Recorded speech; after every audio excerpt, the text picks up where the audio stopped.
Library of Garrett County, and I'm here to talk to you a little bit today about how to place a hold using our website, relib.net. Now, we're open for curbside service these days, and while glad to be able to do that, in order to use our system, you do need to be able to know how to place a hold. Now, what another thing you can do is you can call our libraries and we can look and see if there's something on the shelf. And if so, we can let you know and arrange for you to get it picked up. But in order to see the full extent of what we have right now, you do need to know how to use our website and how to place a hold that way. Now, fair warning, right now, our holds are only restricted to the materials that we currently have in Garrett County. Allegheny and Washington counties have not yet opened, so we're not able to request their materials.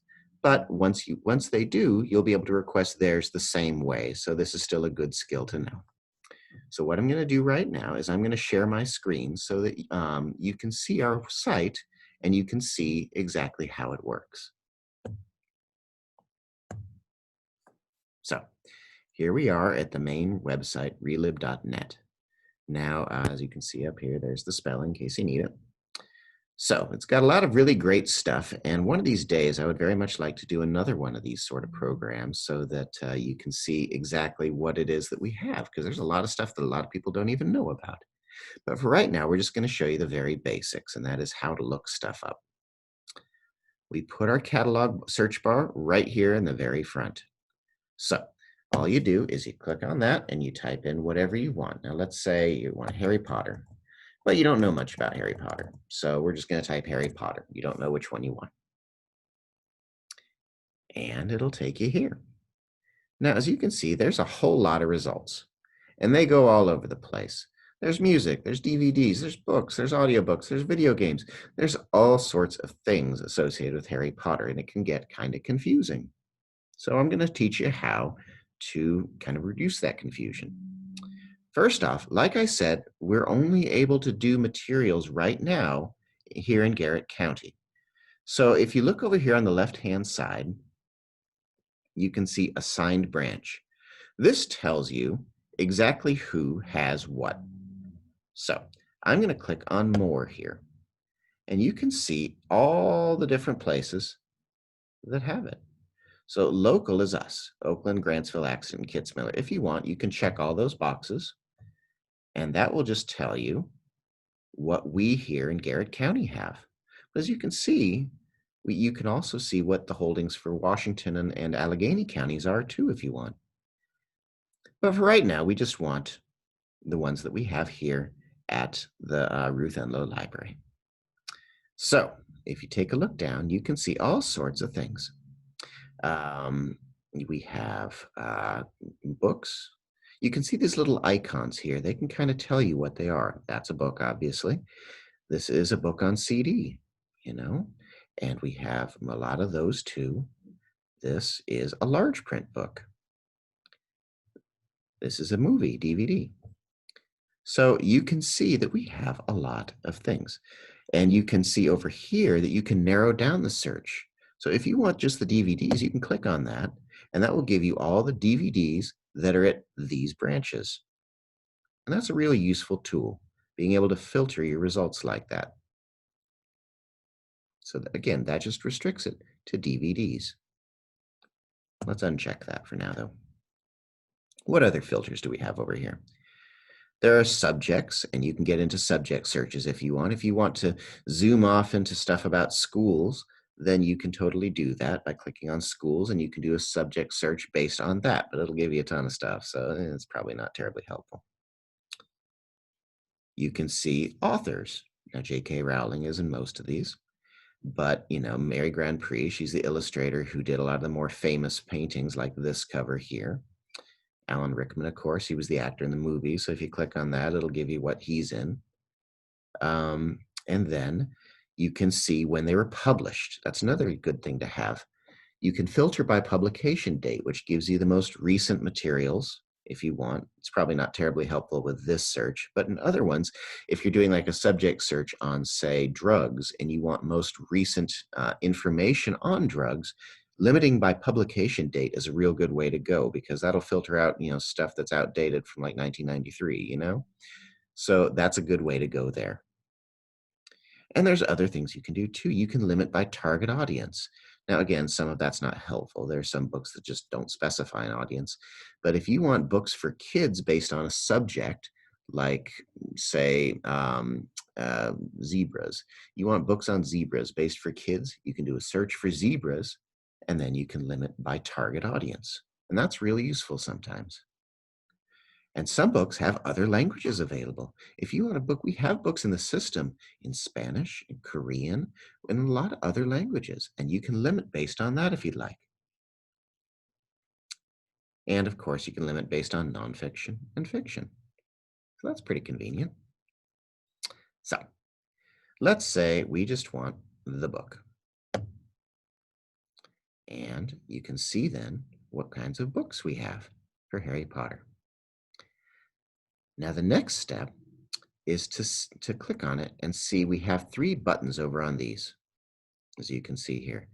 Let's say we want Harry Potter and the Chamber of Secrets right here. So let's click first on availability. That pops up this window. And this window will tell you who has the book, which branch that is, and what its status is. So we have, as you can see, several copies available at the Oakland Library. And they're under JFIC ROW. If you want to go there and look yourself, obviously that's not an option right now, but down the road it will be. And status is what you're looking for here. Available. If it says available, that means it's on the shelf. Checked out obviously means it's checked out. There's also hold and on order and a few other things, but unless it says available, it's probably not on the shelf. So you're looking for books that say available. But you can keep going down because, as you can see, there's a lot of them. So that's the first step, finding out if we actually have it on the shelf. Second thing that you can do is you can click on full display or on the title itself. It goes either way. But this is really nice, and it's nice. I like to be able to show this to people. So if you take a look here, you can see the full display. Now, there's a lot of information here. Obviously, it's Harry Potter Book 2. Some people might not have known that, but it'll give you the series order, which is nice. It gives you subjects, table of contents, which is nice. Here's something cool. System availability, 13. That means there are 13 copies in the system. And this will tell you how many holds there currently are. So if there's a big waiting list, you can look here and it'll tell you. And again, availability. Now, if you keep going, you can see all kinds of cool things. Like, again, this is the series. This will tell you the original series and the order. And it does this for series, and it's very nice to have. Read-alikes. These are from Novelist, which is a database that we subscribe to that we like a lot. It's very good at giving read-alikes. So if you like this book, you can look at these read-alikes, and let's, for instance, click on Magic here. And that'll tell you a bit more about it. And if you're really interested, you can click on it and it'll take you right there. That's pretty cool, huh?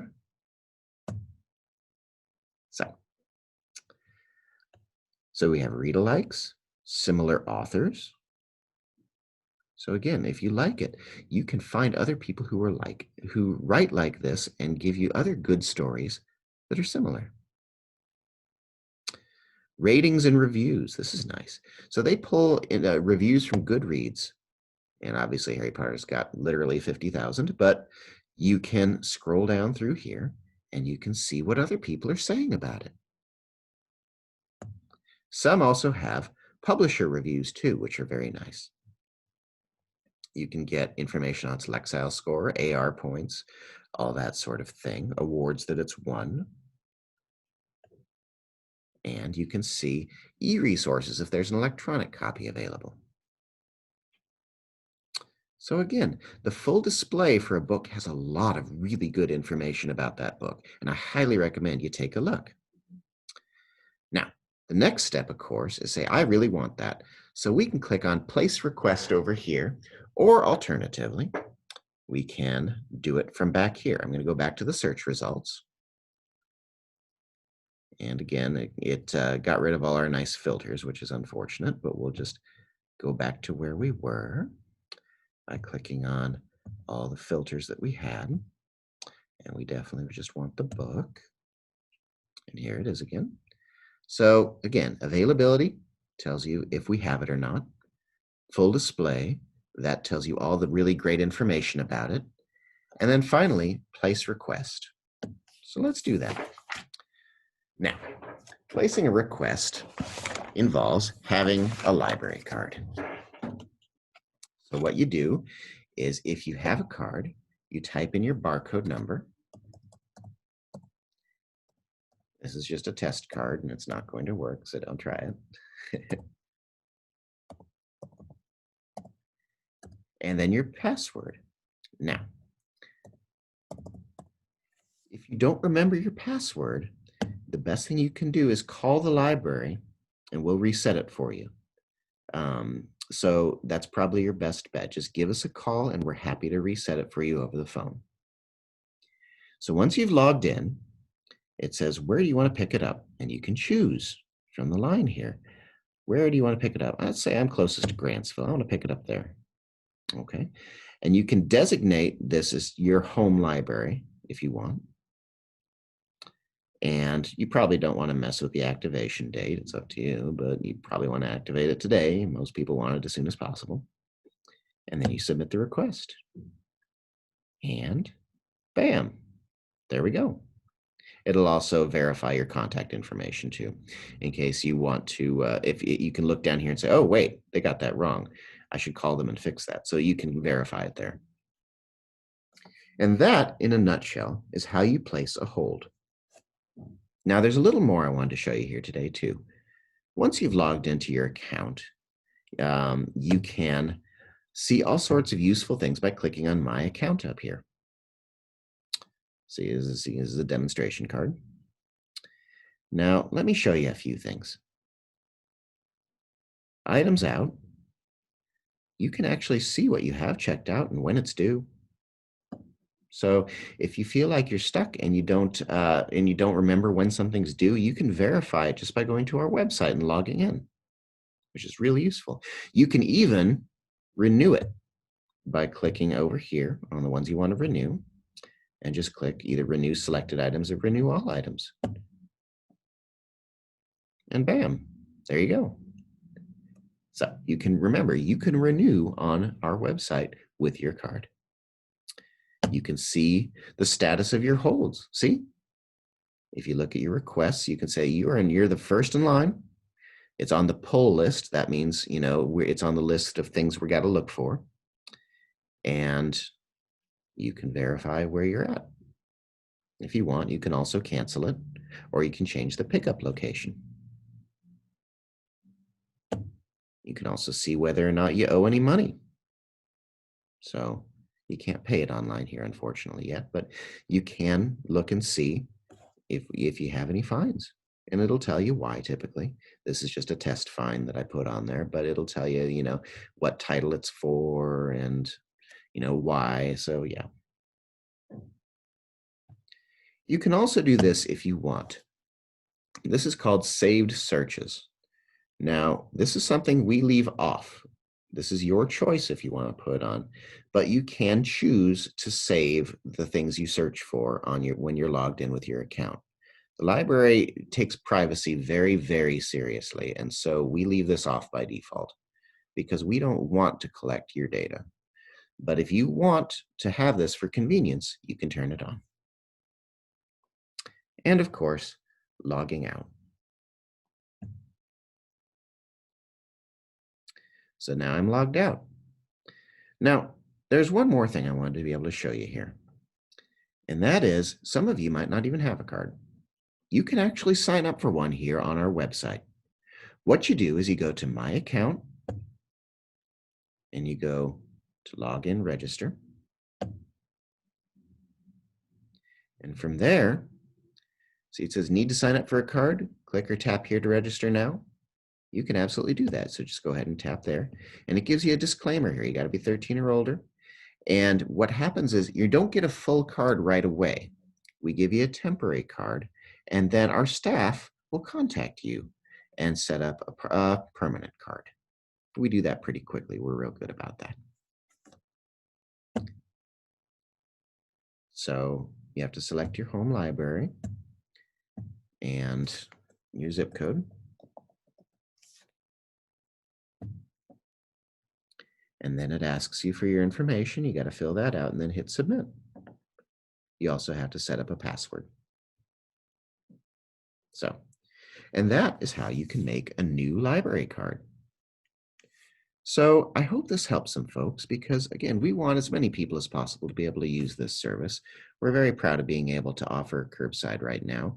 And again, we really, really look forward to having you all back. But in the meantime, that's what we can do for you. So again, this is Thomas Vose here at the Ruth Enloe Library of Garrett County. And I really appreciate you sitting in on this, and I hope it was helpful. Thank you very much.